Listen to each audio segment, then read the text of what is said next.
నమస్కారం. ఈటీవీ 2 తీర్థయాత్ర కార్యక్రమానికి స్వాగతం. శివంకరత్వానిది వశంకరతత్వం. కింకరోతి ఇతి కింకరః. ఏమి చేయమంటారు అని అడిగేవాడు కాబట్టి కింకరుడు. శంకరుడు భక్త కింకరుడు. సర్వాంగ సుందరుడైన రతిపతిని తనువు లేని వానిగా చేశాడు ఈ పార్వతీపతి. దానితో మదనుడికి అతనుడు అనే పేరు వచ్చింది. శివుడు కూడా అంగరహిత లింగ రూపంతోనే భక్తులను కటాక్షిస్తుంటాడు. ఈ విధి విలాసం మనకర్థం కాదు. గరళమిస్తే సరళంగా చూస్తాడు. పూలు రువ్వితే పరుషంగా ఫాలనేత్రం తెరుస్తాడు. ఈ శివలీలలు అర్థం కాక కొందరు ఇతన్ని తిక్క శంకరయ్య అంటారు. కానీ ఆ త్రినేత్రుడి దృష్టి వేరుగా ఉంటుంది. అలాంటి లీలా విభూతిని ప్రదర్శించే భస్మాంగుడైన శివదేవుడు వెలసిన కృష్ణా తీరంలోని యనమల కుదురు శైవక్షేత్రాన్ని ఈనాటి తీర్థయాత్రలో దర్శిద్దాం.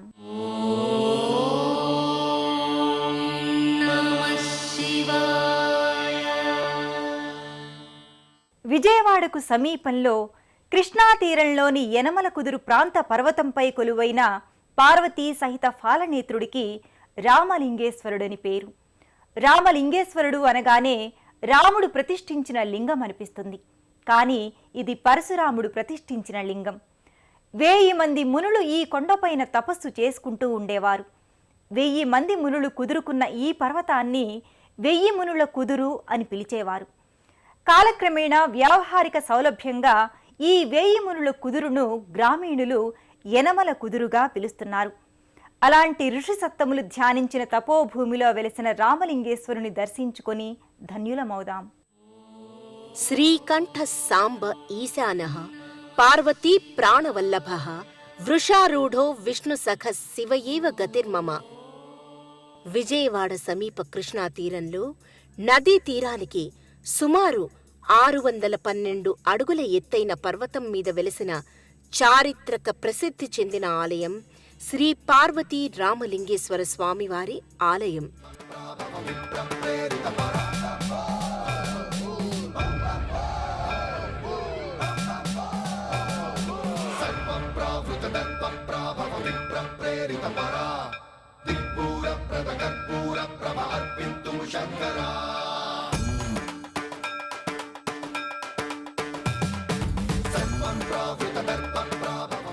నదుల సంగమ ప్రదేశాల్లో, జలవాహినుల తీర దేశాల్లో, సాగర తీరాల్లో, మహోన్నత పర్వత శిఖరాలపైన వెలసిన ఆలయాలు ఒక ప్రత్యేక శ్రేష్ఠత్వాన్ని కలిగి ఉంటాయని శిల్పశాస్త్రం చెబుతోంది.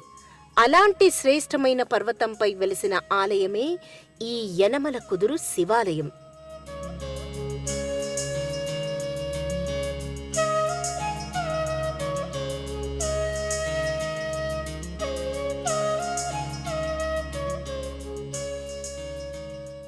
దశావతారాల్లో 6వ అవతారమైన పరశురాముడు తన తండ్రి జమదగ్నిని సంహరించిన కార్త్య వీర్యార్జునుడు క్షత్రియ వంశస్థుడు కాబట్టి క్షత్రియులపై యుద్ధం ప్రకటించాడు.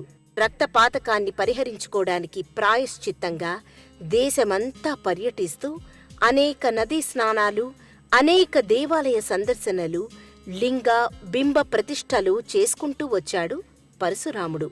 త్రిలింగ దేశమైన తెలుగునాట సంచరిస్తూ ఈ మునిగిరికి చేరుకున్నాడు. మునిగిరిలో తపస్సు చేసుకుంటున్న మునులు, గ్రామజనులు క్రూర మృగాల వల్ల, దుష్ట రాక్షసుల వల్ల అనుభవిస్తున్న కష్ట నష్టాలను నివారించాడు.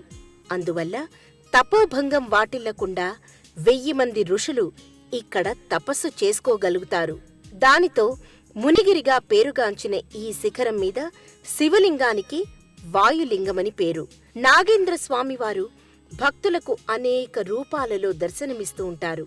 అలాంటి పురాణ ప్రసిద్ధి చెందిన ఈ ఆలయ ప్రవేశ ద్వారం పై భాగంలో శివుడు సకుటుంబ సమేతంగా కొలువుతీరి భక్తులకు ప్రథమ దర్శనమిస్తూ ఉంటాడు. ఎత్తైన కొండ మీద ఆలయం గోపుర ధ్వజస్తంభ సహితంగా దూరం నుండే కనిపిస్తుంది.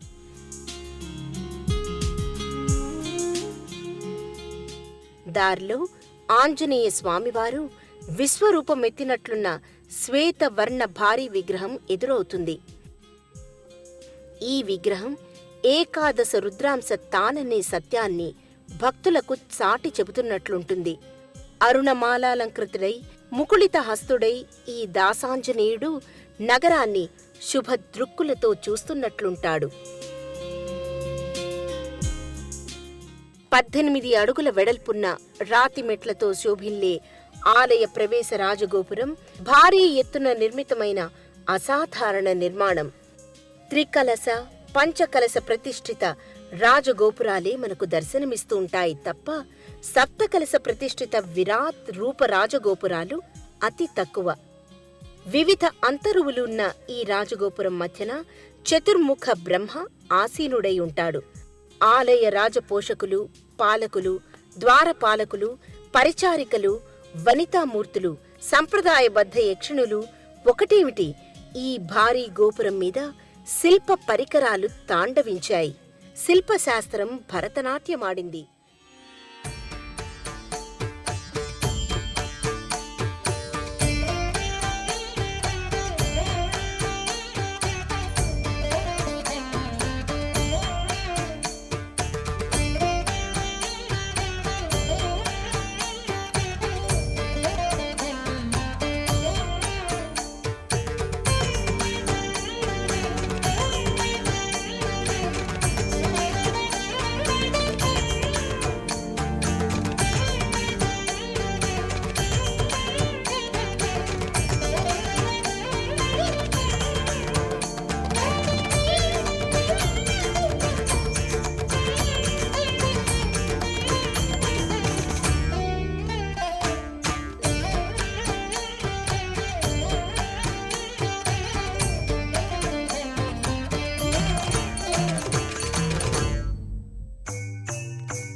పరశురాముడు తన తండ్రిని సంహరించినందుకు ప్రతీకారంగా క్షత్రియులపై దండెత్తి సృష్టించిన రక్తపాతానికి ప్రాయశ్చిత్తంగా ఆ పాప పరిహారం కోసం యనమల కుదురు పర్వతంపై శివుని ప్రతిష్ఠించి అర్చించారు.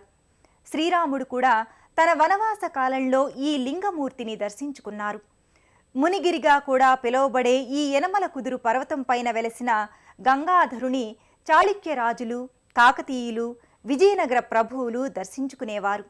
అలాంటి చారిత్రాత్మక మహిమోపేత శివలింగం కొలువై ఉన్న గర్భాలయంలోకి వెళదాం రండి.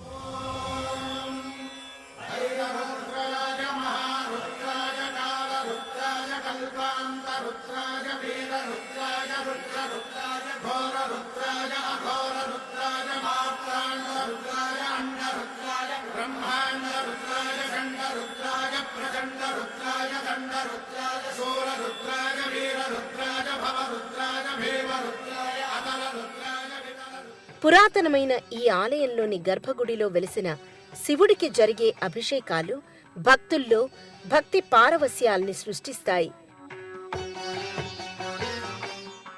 ఈ గర్భగుడిలో శివలింగం అష్టముఖ పానవట్టంపై ప్రతిష్ఠించబడి ఉండడం విశేషం. ఈ శివలింగంపై కురిసే క్షీరధార భూగోళంపైన వర్షించే వెన్నెల వెల్లువలా భాసిస్తుంది. శంఖంలో పడితేనే తీర్థం, శంఖ స్పర్శ పవిత్రం. శంఖం నుండి క్షీరధార శివలింగంపై జాలువారుతోంది. దధ్యాభిషేకం, ఘృతాభిషేకం, జలాభిషేకం ఇలా విశ్వానికంతా ప్రతీక అయిన శివలింగ బింబమూర్తి మీద కురిసే ద్రవ్య వర్షం సకల లోక హర్షకారకమనే సంకేతమే ఈ అభిషేక అర్చన.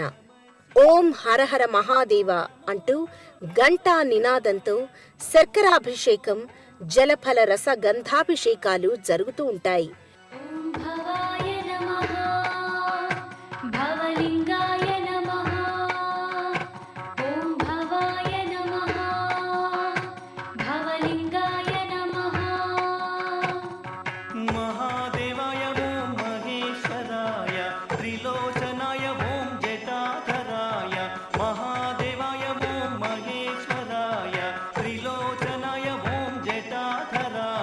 నమో నమో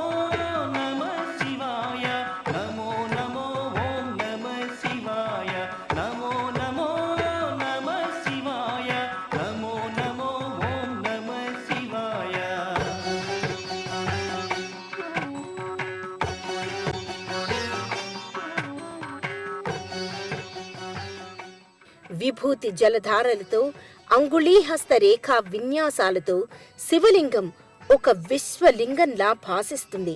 శిరస్సు మీది మందారం ఉదయిస్తున్న అరుణబింబ దృశ్యంలా మనోహరంగా ఉంటుంది. సర్వలింగాయ నమః ఓం సర్వాయ నమః సర్వలింగాయ నమః మహాదేవాయ ఓం మహేశ్వరాయ త్రిలోచనాయ ఓం జటాధరాయ మహాదేవాయ ఓం మహేశ్వరాయ త్రిలోచనాయ ఓం జటాధరాయ. అభిషేకానంతర శివలింగం, విభూతి జలధారానంతర అంగుళీ విన్యాస రేఖాలంకృత శివలింగం వివిధ పుష్ప శోభితంగా భాసిస్తుంది. గులాబీలు, బిల్వపత్రాలు, పుష్పమాలికలతో నీలాల అంతరిక్షంలో ఏదో స్వర్ణ మేఘాల సమ్మేళిత మేళ జరుగుతున్న అనుభూతి భక్తులకు ఏర్పడుతుంది. ఓం శివోహం ఓం శివోహం రుద్రనామం భజేహం. ఓం శివోహం ఓం శివోహం రుద్రనామం భజేహం. వీరభద్రాయ అగ్నినేత్రాయ ఘోర సంహారః సకలలోకాయ సర్వభూతాయ సత్య సాక్షాత్కరా.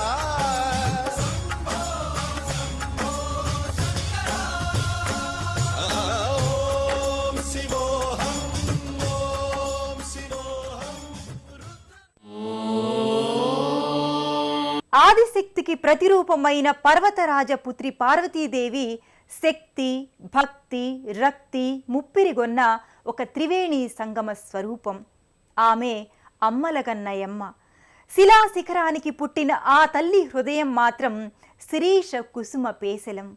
యుగాలు గడిచినా, జగాలు గతించినా అర్ధనారీశ్వరిగా ప్రేమ సామ్రాజ్య పట్టాభిషిక్త పార్వతీమాత భక్త జనవసంకిరి అయిన ఆ శాంకరి కొలువున్న ఆలయంలోకి వెళ్ళి అమ్మను అర్చించుకుందాం. భవానీ భావనాగమ్య భవారణ్య కుఠారిక భద్రప్రియే భద్రమూర్తి భక్త సౌభాగ్యదాయిని. సువాసిన్యర్చన ప్రీత అయిన శ్రీ శ్రీ శ్రీ పార్వతీ అమ్మవారు కొలువు తీరిన ఆలయం వనితలకు తమ ఆత్మ నివేదనలు వెలువరించుకునే ఆత్మీయ అంతఃపురం. ఆలయ ద్వారానికి ఇరువైపులా చతుర్భుజలైన శక్తి అంశావతారాలు ద్వార పాలన చేస్తూ ఉంటాయి. ఆది ముత్తైదువ అయిన అమ్మవారు పసుపు వర్ణ సుశోభిత వదన మండలం జ్యోత్స్నాలయంలా ప్రభాసిస్తుంది. నుదుట తిలకం అరుణ కిరణంలా మెరుస్తుంది.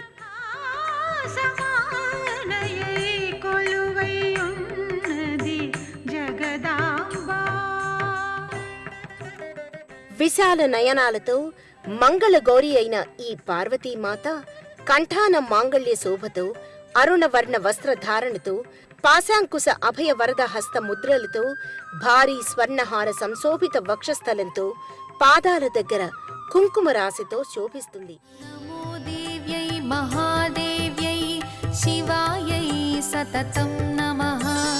నమః ప్రకృత్యై భద్రాయై నియతా ప్రణతా స్మతాం. రౌద్రాయై తే నమో నిత్యే గౌర్యై ధాత్రై నమో నమః. జ్యోత్స్నాయై చంద్రరూపిణ్యై సుఖాయై సతతం నమః.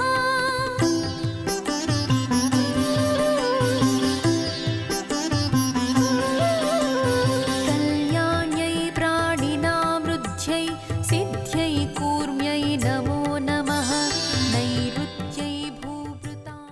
ఆలయాలలోని ప్రధాన దేవతల అంశావతార వంశావతారాల్ని ఆయా ఆలయాలలో ఉపాలయాలుగా నిర్మించటం ఆగమశాస్త్ర సంప్రదాయం. ఈ అనుబంధ దేవతల్ని కూడా భక్తులు అర్చించి ఒక పరిపూర్ణ వంశవృక్షాన్ని ఆరాధించినంత సంతృప్తికి పాత్రులవుతారు. ఈ ఆలయంలో శివపుత్రులైన శ్రీ మహాగణపతి, శ్రీ సుబ్రహ్మణ్యేశ్వర స్వామివార్లు వెలిసిన ఉపాలయాలకు వెళ్ళి వాళ్ల కృపా కటాక్షాల్ని అర్థిద్దాం. ఈ ప్రాంగణ ఉపాలయాల్లో విఘ్నేశ్వర ఆలయం ప్రధానమైంది.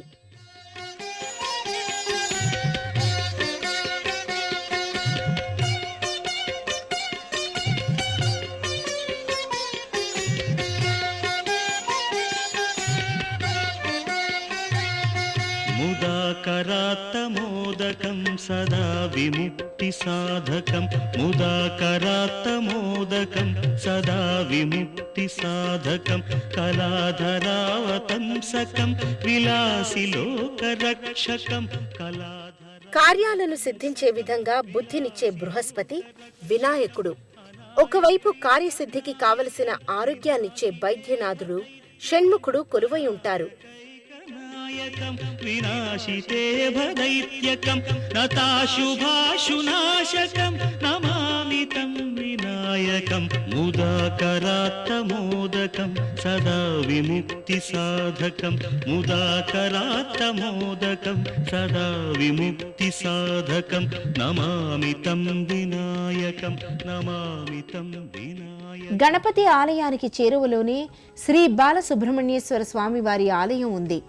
నల్లరాతితో మల్చిన స్వామి విగ్రహం ధవళ వస్త్ర సమన్వితంగా గోచరిస్తుంది. ఆలయానికి ప్రక్కనే నవగ్రహ మంటపం ఉంది.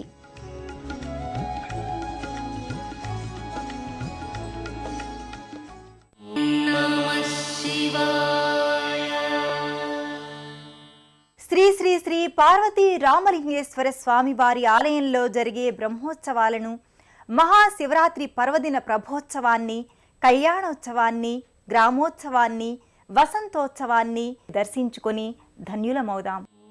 ఈ రామలింగేశ్వర ఆలయంలో సంవత్సరం పొడవునా ఉత్సవాలు జరుగుతూనే ఉంటాయి. ప్రతి సోమవారం ఉదయం ఏకాదశ రుద్రాభిషేకం, 6:30కు నక్షత్ర హారతిని ఇస్తారు. 27 నక్షత్రాలకు ప్రతిరూపమైన 27 దీప కళికలు వెలుగుతున్న హారతిని నక్షత్ర హారతి అంటారు. ఆ సాయంకాలం పల్లకీ సేవ ఉంటుంది. మహాశివరాత్రిన ఈ సేవలతో పాటు అన్నదానం, ఊయల సేవ ఉంటాయి. గ్రామోత్సవం వైభవంగా జరుగుతుంది. వసంతోత్సవం కన్నుల పండుగగా నిర్వహిస్తారు. వసంతోత్సవం రోజున సాయంత్రం ధ్వజ అవరోహణ కాలంలో స్వామివారికి నివేదించే నంది ముద్దల్ని భక్తులు అత్యంత మహిమాన్వితమైనవిగా భావిస్తారు. ఇన్ని ఉత్సవాల్ని తిలకించి స్వామివారి అర్చనల్లో, ఆరాధనల్లో పాల్గొనే భక్తులు శివ పార్వతుల సంపూర్ణ కటాక్ష వీక్షణాలకు పాత్రులై తమ జన్మ ధన్యంగా భావిస్తారు. రాష్ట్రంలోని ఏ ప్రాంతం వారైనా విజయవాడకు రైలు, రోడ్డు మార్గాలలో చాలా సులువుగా చేరుకోవచ్చు. విజయవాడ బస్టాండ్, రైల్వే స్టేషన్ల నుండి అనేక సిటీ బస్సులు, ఆటోలు తదితర వాహనాలు బెంచ్ సర్కిల్, పడమట మీదుగా యనమల కుదురు శివాలయానికి చేరుకుంటారు.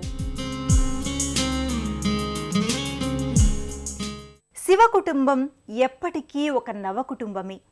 పార్వతీదేవి ఒక సౌందర్య లహరి, శివదేవుడేమో భస్మలేపిత భక్త భైరాగి, గజవదనుడైన గణపతి సిద్ధిబుద్ధిప్రదుడు, సుబ్రహ్మణ్య స్వామి వైద్యనాథుడు. వీరందరి కృపకు మనం పాత్రులు కావాలని ఆశిస్తూ మరో తీర్థయాత్రలో మళ్ళీ కలుసుకుందాం. అంతవరకు సెలవు. నమస్తే.